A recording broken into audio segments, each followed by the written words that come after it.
things off, I'm gonna start off with the questions of Miss Nika Sabio of Push ABS-CBN. This question is for Anthony. Okay. Anthony, how was your preparation for this film and how was it similar or different from your previous roles before? Um, Siyempre kitang-kita naman yung difference eh. First time ko lang talaga makalbo ng ganun. Oo. And siguro yung similarities naman before nagko-comedy naman na talaga ako eh. So, andun na yung charm ng character talaga. Pero ayun, ang hirap ng prosthetics din ha. Matagal siya ikabit. Oo. Ilang oras? Mainit. Baka 2 hours din siya ikabit. Wow. Ang problema mo, pag ongoing kayo ng shoot, paggabi na, medyo makati na talaga siya, mainit. So, nababaklas siya minsan, kailangan ikabit ulit, irito namin ulit. Pero, ayun, masaya, na-enjoy ko naman siya yung process ng lahat nung buong, habang ginagawa namin yung project. So, nakakatuwa. And grateful ako na naging kalbo ako. Yes, grateful siya na wala na siyang buhok. Pero Anthony, you did a good job. Thank you so much. Thank you so much, Ate Nika. Ito naman, this is for Direk Lester from Ate Nika as well. Okay, Direk Lester, working again with Anthony for this project, what have you observed and discovered about him? And how much has changed since your last work together? Actually, this concept came about first nung present nung Gikil yung storyboard. We didn't have any actor in mind yet. Actually, dapat ano lang siya, a usual commercial model, like a usual process. Pero nung nakita ko yung craziness, tsaka absurdness nung concept, sabi ko, walang ibang makakagawa nito kung hindi si Anthony. And nakita niyo naman how well he performed in the whole Brad film. So yun yung ano ko. I really believe in this guy and he's as a good actor, as a good comedian, and his overall talent. Talagang he's a generational talent. Thank you so much, Direk. Ito naman, this one is for Direk Sid, still from Nika Sabio of Push ABS-CBN. So Direk Sid, how was working for this project different from your previous films or series before? Oh, okay. Well, obviously, I think it's the time. Kasi, I mean, traditionally, like what Direct Lester said, it's normally a 30 seconds during timeline. So this one, we tried to push it to a longer format, which is very alien to me because I want to tell stories in very concise medium, which is 30 seconds normally. I've been doing this for 25 years as a brand film director, a PVC director. So this one is something fresh and something very new, and because I'm working with a good friend and a colleague, and working with him and the whole team, and working with something new in the process of the company was very exciting, but at the same time it's very naka-pressure din. Yeah, going back, natawa ako noong time na when Lester called me and he said, "Bro, perfect dito si Anthony." Sabi ko, mismo, sakto to. Sakto. So we were very excited that nag-click agad. And I couldn't even think of anyone to do a better job than Anthony for this role. So yeah, I think everything just clicked, everything just flowed well. That's it. Thanks, Direk Sid. For Sir Luigi, still from Nika Sabio, of course, for the brand, we want to know for the brand's point of view, please share your experience and learnings while doing this. May mga challenges po ba or ano po ba yung mga natutunan nyo from this project? Hello. So from this project, since I'm part of the operation team, so my brother Lance Pimentel is the one who is closely working with the marketing team. But on our side, in the operation, siyempre, ayaw naman namin na yung marketing namin o yung commercial namin mag-over-deliver tapos yung operation namin mag-underperform. So, ever since before, we try to make sure na consistent yung pag-serve namin ng pagkain, yung oras, mabilis pa din. Kasi ina-anticipate namin talaga na pag-release na itong commercial, and after we introduce Anthony Jennings, our endorser, we're expecting na more people will be interested na dining in QQ Ramen. So for us, same principle, to always make sure that our operation is efficient and very fast and deliver the same quality food to our customers. Thank you. Thank you so much, Sir Luigi. And thank you as well to Ate Nika Sabio of Push ABS-CBN for your questions. Next up, we have questions here from Mark Ching of pep.ph. Okay, for Anthony, ano ang favorite ramen flavor mo and paano mo i-relate sa isang bahagi ng buhay mo ang pinaka-memorable sa'yo ngayon? Yung favorite ramen flavor mo? Okay, hirap na tanong mo siguro, ako kasi parang paborito ko naman lahat ng flavors ng ramen. Pero, syempre, parang para sa akin, mas gusto ko yung maanghang. Lahat maanghang. Parang sa buhay din natin, di ba? Kahit ano pinagdadaanan natin. Napupunta pa rin tayo sa situations na, di ba, may anghang pa din, may drama, may ups and downs.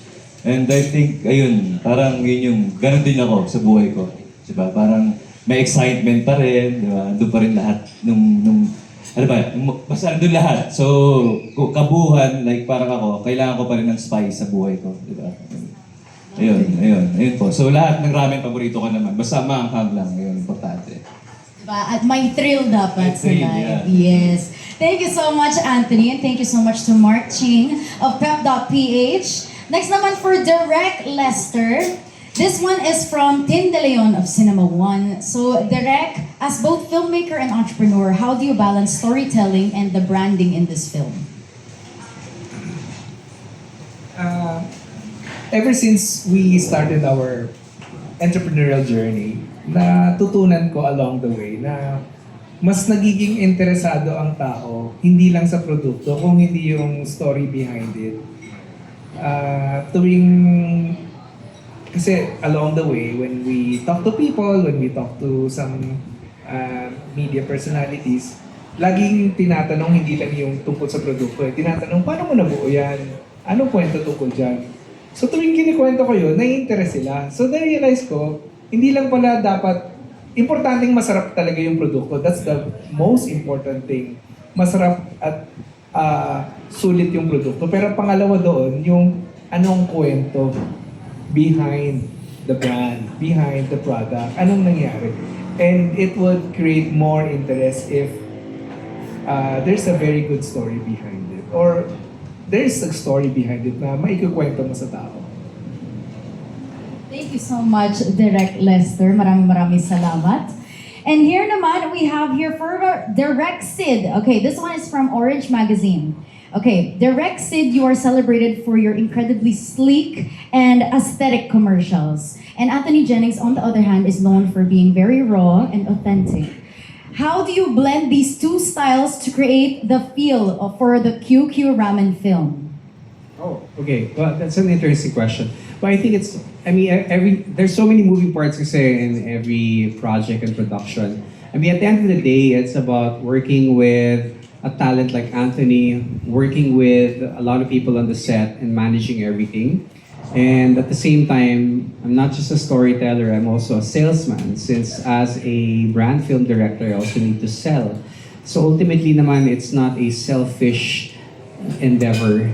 At the end of the day, we are selling a product, but how do we sell it the most creative way possible? So it's really about collaboration between the management, Direct Lester, with Anthony, with the marketing team of BFG, and also my production team and the agency. So it's really just, basically for me, it's like just managing creative expectations and also managing my expectations as well, and so with the actor and our clients. Kasi parang we really went by the book and tried to merge everything. It's all about collaboration. There will always be compromises in work. You know, one thing that I noticed, like especially for a 30-second commercial, how difficult could that be to sell a product and to tell a story in 30 seconds? So that alone is also already a challenge. So, if you expand it, yes, you have more real estate in terms of time to tell a story, but we still want to, again, hit those objectives. To represent Anthony the best way possible, not to deviate from what he's known for, which is comedy, And at the same time, try to sell the ramen and the objective meaning that kahit ang dami ng problema, alam mo, at the end of the day, merong papawi ng pagod mo, which is the ramen, which is a comfort food. That's it. Thank you so much, Direct Sid. All about collaborating in open forums, yes. Thank you so much, Direct Sid. Ito naman, this one is for Sir Luigi, also from Orange Magazine. Okay. Sir Luigi, gusto nilang malaman, paano niyo gustong maiba ang QQ Ramen sa very competitive ramen scene in the Philippines? For QQ Ramen, what we want for our brand is to stay authentic and yet affordable, because one of the most challenging aspects of operating a ramen is making it affordable. As you can see naman, most of our competitors, they sell their ramen around 300 up to 400 pesos. So we are proud to say, after 8 years and after opening 95 branches, we are still able to maintain the 99 pesos. Na kahit nagka-fuel crisis, 99 pesos pa rin ang ramen namin. So, that's what we want. As much as possible, we want to make our ramen affordable, but not compromising the quality of our product. Thank you. Thank you so much. Yes, go Direct. Let me add to what Luigi is discussing. 8 years ago, more than 8 years ago, when the ramen wave came to the Philippines, mostly kasi, as Luigi mentioned, it's 300 and above. Normally, a bowl would cost 500 pesos, di ba? So, it's a luxury. So, dumadami yung Filipino na nagiging interested sa ramen. So, me and my wife, Rosette is our CFO and our also president.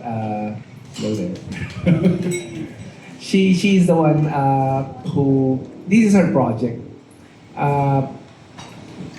Sinabi ko sa kanya, gawa tayo ng ramen and then let's try to franchise a foreign brand and bring it to the Philippines, because I think it's a new craze. It will be a new wave in the Philippines. So we both went to Japan and went to a ramen trade show. Ang nangyari, so we looked for it, and ang realization namin pareho, sa Japan, ang ramen is for everyday man's meal. Ito yung comfort food nila. Tuwing stress sila, tuwing pagod sa trabaho, they eat ramen, and then tuwing lasing, ramen, tuwing buong araw, umaga, tanghali. So it's a whole day meal. And it's an everyday man's meal. From blue-collar worker, construction worker, delivery driver, to the big bosses of corporate Japan. Ramen lahat. So, and then we see, nakita namin, una kaming nag-dine sa Ginza. Ginza is one of the most expensive district in Japan, di ba? So, nakita namin pinaka-basic ramen, 500 yen. And nung nakita ko 500 yen in Ginza, that means around 220 pesos lamang. So, sabi ko, pag sa Ginza, kaya nila ibenta ng 220 pesos. Sa Pilipinas, kaya natin ibenta ng 100 pesos to. But we have to work hard how to do it. Of course, we try to look for a brand that can make it possible. But franchising foreign brand would not be possible because of the several fees that you need: franchise fee, royalty fee, importation fee, this and that. So, hindi siya possible. So, my wife Rosette, who is a very hardworking and very persevering person, she went to a ramen school overseas. First, she went to Singapore and connected with different ramen schools, so she learned how to make ramen. And then from there, we were able to establish a lot of different connections and contact. And then we were able to hire a very, very well-known Japanese chef to work with her. So, ito yung product nung paghihirap niya na mabagawa yung possibility na selling a 99 peso authentic Japanese ramen. Because ang gusto natin for Ramen 99, QQ Ramen 99, is parang maging everyday meal din siya ng Pinoy. Hindi mo kailangan gumastos ng 500 pesos para mabigyan ka ng ginhawa, mabigyan ka ng comfort sa daily life mo. So, we were able to do that on the first year. And then, throughout the pandemic, we were able to grow.